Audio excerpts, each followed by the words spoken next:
Welcome along to the Cheltenham Handicap web preview. I'm here in the studio with Paul Jones, author of the Weatherby's Cheltenham Festival betting guide and our expert statsman on attheraces.com. The first race to focus on comes on day one, third race on the card. It's the 3-mile, 1 furlong handicap chase sponsored by Ultima Business Solutions this year, and traditionally a race in which the punters have been able to hone in on the right horses. Market prominence counts, and with that in mind, let's see which horses at the top of the betting looks the one to focus on this year. The Druid's Nephew is the 8-1 favourite, Ned Stark 10-1, Pendra in at 12s, and Shut the Front Door 14-1.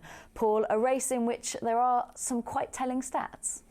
Yeah, I mean, you say market prominence. 10 of the last 14 winners win the first 4 in the betting, so this has been one of the better handicaps for punters to get stuck into. And 5 of the last 7 winners were rated between 142 and 145, so that's the sort of area you want to be in. 150 plus, not for me. There's only 2 horses this year, Shut the Front Door and Black Thunder, but you have to go back to 1983 to find the last horse rated over 150 to win this. That said, Holywell was a classy winner last year. I think he was on the 145 mark. Have you seen better horses contesting this? Are they up the top of that sort of handicap mark, or improving horses that you might just see one pop out at the top in the future?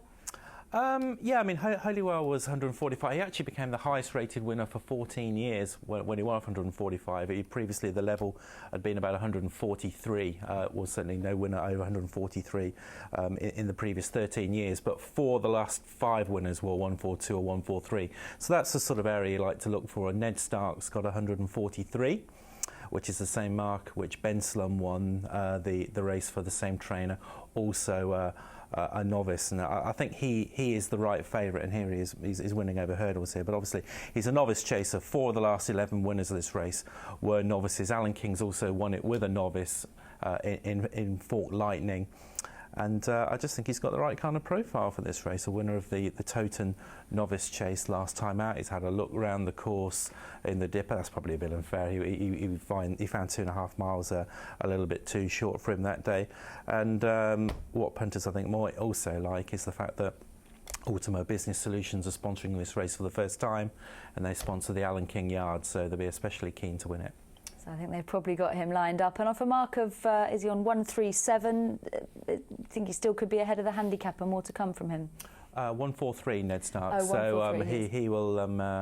I think there is more to come from him. I'd certainly be looking at him as a Hennessy horse for next season. Would you have any question mark over that Cheltenham run in the Dipper, as you mentioned, where he was quite comprehensively beaten, albeit at a good standard? I wouldn't, because it was 2.5 miles taking on a horse of petite Zig's class, and once you get him back up to 3 miles, I think that's what he wants, as he showed when winning the Toten Novices Chase at Weatherby. OK, well, let's have a look at some of the other market pretenders. The Druid's Nephew is prominent for Neil Mulholland, and we can see him here finishing second at Chepstow. Again, one that fits the stats in that he's 143, fits into that bracket nicely. He's had 4 runs this season and put in some really good performances. Yeah, he fits some stats. He doesn't fit some others. I think the big run you're judging his chance on is his second to Sam Winner at the Open meeting in November, when they pulled a long way clear of Santerre and some other good horses on that occasion. Obviously, Sam Winner's gone on again since then. The stat against him is he then ran in the Hennessy 2 weeks later, finished unplaced, but he made a really big move from virtually last to nearly leading at the cross fence. So he made up a lot of ground in a short space of time, and that paid in the end. But it's been 25 years since a horse ran in the Hennessy and won this race, which would surprise me, given the Hennessy is after the Grand National the leading handicap staying chase of the season. You would think that this race might have Hennessy would have more bearing on this race, but it hasn't. But still, he's a classy horse who meets other stats, and he's a leading player. He's now 146, sorry, correction, not 143, 146 then, the Druid's Nephew, so almost fitting into the 143 to 145 bracket that Paul's identified as the rating you want.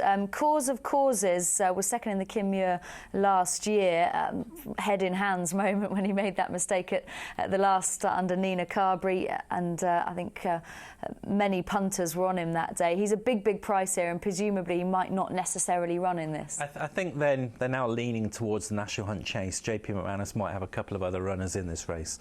Shut the Front Door could run here as his Grand National prep.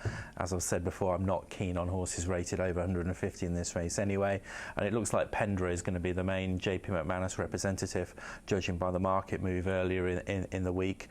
And JP McManus has won this race 3 times in the last 11 years, so it's a race he likes to get his trainers to target. Charlie Longson trains this one. He's been kind of plotted up for the last 2 festivals and it hasn't quite come off. He was a novice when he finished midfield, was favourite I think in the Coral Cup, 3rd last season in the Novices Handicap Chase. He's only had 2 runs since then. You can certainly forgive him in the Irish Grand National up to a staying trip, and his only other run was in the Hennessy meeting, so he's been kept fresh. I believe he's had a wind operation since he last ran in the Hennessy meeting, and he's got the sort of typical JP McManus profile of a handicap winner at this meeting that he hasn't run for quite a long time, looking after the handicap mark. Yeah, only £3 higher than last year. He's a fascinating contender, Pendra, and an excellent record fresh as well. You mentioned the record of JP McManus. Who are the trainers to focus on here? Certainly looking at recent years, John Joe O'Neill's got a very good record. Yeah, I don't think he's that well represented this year. Shut the Front Door, who, you know, everything leads to Aintree with him. Lost Legend could represent him here. Alan King, as I mentioned, he's won the race twice and he's got Ned Stark. Nicky Henderson won it with Marlborough back in 2000. He's not won it since, but he's had an awful lot of horses finish place, so maybe look at anything that he's got to run there. And David Pipe has won it with Anacordion, has also had quite a few placed in the race.